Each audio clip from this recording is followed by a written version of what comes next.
The fourth personality type that turns women off in texting is what I call the pleaser Pete.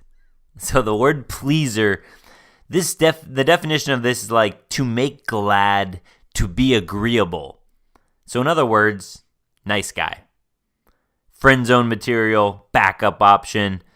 And the backup option is always in case a guy with game breaks her heart and she needs a shoulder to cry on. That's when the backup option comes in if you're a pleaser Pete.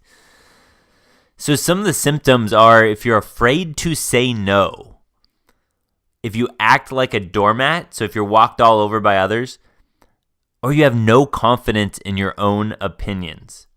So the cure for this one, read about fire and forget in the Principles of Texting. That helps with being able to put texting aside so you're not worried about it, fretting about it, and working on other things to improve your life. So are you a Pete? Are you a pleaser Pete? I was a pleaser Pete. The pleaser Pete is by far the most common type of man that has frustrations with women. Because on paper, you do everything right. You want to treat her like a princess.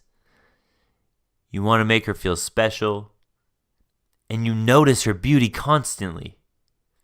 I relate most with this type of man because I had many of these symptoms.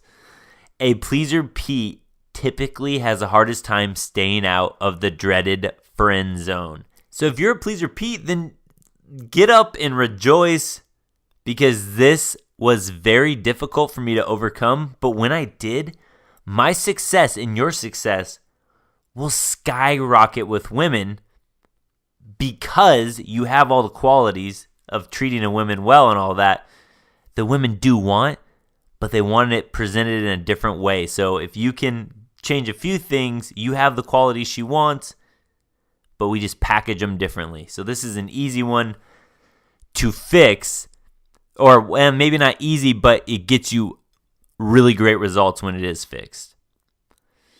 This mentality for the pleaser Pete is really confusing because on paper we seem to be the man that every woman says they want. How many times have you heard something along the lines of, all I want is a nice guy. I'm so sick of all the douchebags out there. I want a man that treats me like a princess. Are there any good guys out there anymore?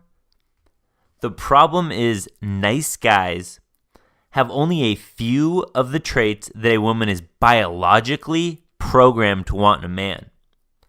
So the douchebag possesses many more traits that she biologically wants that trigger her attraction.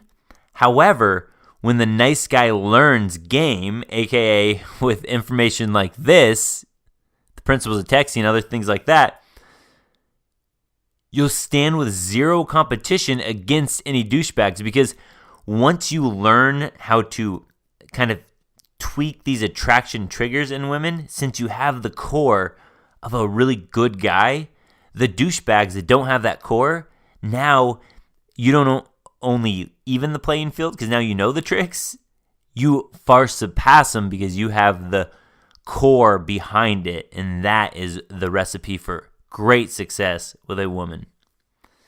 You'll have zero competition with those guys. And this is my favorite type. If you are a pleaser Pete, this is my favorite type to help because typically they're genuinely very nice people. They just need a little kick in the pants to man up. I know I did. Glad I finally got that kick. So 3 signs that you're a pleaser Pete. 1, are you always asking her how she's feeling? Problem, women want a man that instinctively knows how she is feeling by kind of reading her body signals and her cues and just kind of understanding the social aspects of things. She kind of wants a guy to pick up on that instead of him always asking her. And I know it doesn't seem fair, but it's easier than you think. And if you constantly are asking her, how are you feeling? it shows a lack of confidence in your own ability to read her signs that she sends you. And the men that understand a woman can tell when she is upset. They don't need to ask. So if you start to get better with your observational skills and learning more about what women want and what women don't want, you'll start to be able to notice when you say certain things, they react differently. And that's how you start to clue in, oh, okay, that's what it looks like when she's feeling good, attracted to me. Ooh, when I say that and she kind of backs off and is cold, that maybe was something I shouldn't have said. So you just kind of got to play around with it. But the more you learn about this stuff, the better you'll get and you'll notice these patterns and clues. So the second thing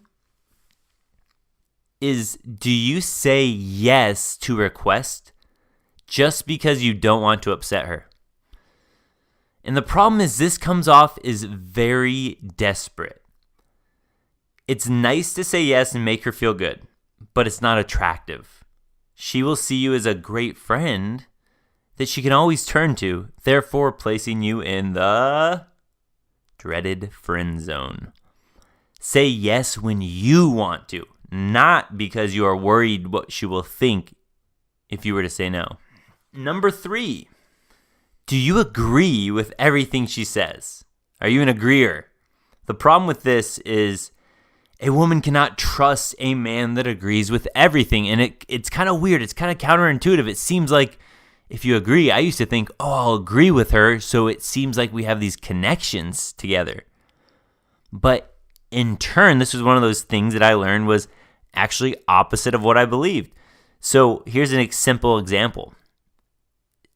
If the girl's like, do you like the color red or green better?